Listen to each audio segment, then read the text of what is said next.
السلام عليكم ورحمة الله وبركاته. muuqaalkeenan maanta waxaanu kaga faalan doonaa duulaanka maskaxda ama waa maxay duulaanka maskaxdu.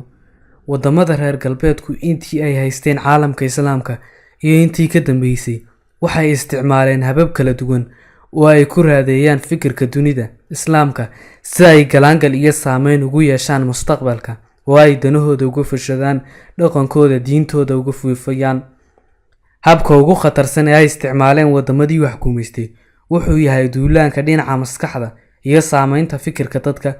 duulaankan aan hubaysnayn waxay ujeedadiisu tahay in la bedelo qaabka ay dadka u fikirayeen, sida ay wax u qiimeynayeen iyo waxa ay diin ahaan u aaminsan yihiin, si loogu ekeysiyo qaabka ay dadka wadamada wax guumeystay u fikiraan iyo habka ay u dhaqmaan ama u nool yihiin, si qulubtooda loo kasbado iyagoon ka diidin. duulaanka maskaxda waxa ay ujeedadiisu tahay in kuwa lagu soo duulay maskaxdooda la hantiyo oo ay la aragti noqdaan dhinac walba kuwa soo duulay, si uu u raaco dhaqankiisa oo uu la mid noqdo sida uu wax u qiimeeyo, ugu dambeyn diintiisa u qaato.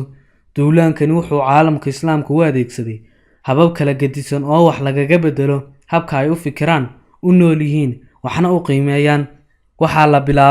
waxaa laga bilaabay in qofka muslimka ah caqiidadiisa la duro, diintiisa iyo akhlaaqdiisa laga shaki geliyo oo waswaas lagu rido maskaxdiisa si iimaankiisu u taxayfo waxna loogu shubto. waxaa si weyn loo dhaadhicsiiyey in diintiisa ugu wacan tahay dib u dhaca dhinaca farsamada iyo ilbaxnimada dunida, si inta daciifka ah loo shaki geliyo.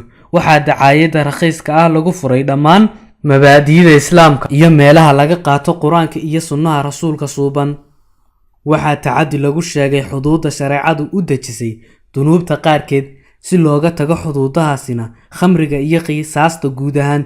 waxaa aad loo dhaliilay jihaadka muslimku ku difaaco wadankooda, caqiidadooda iyo danahooda.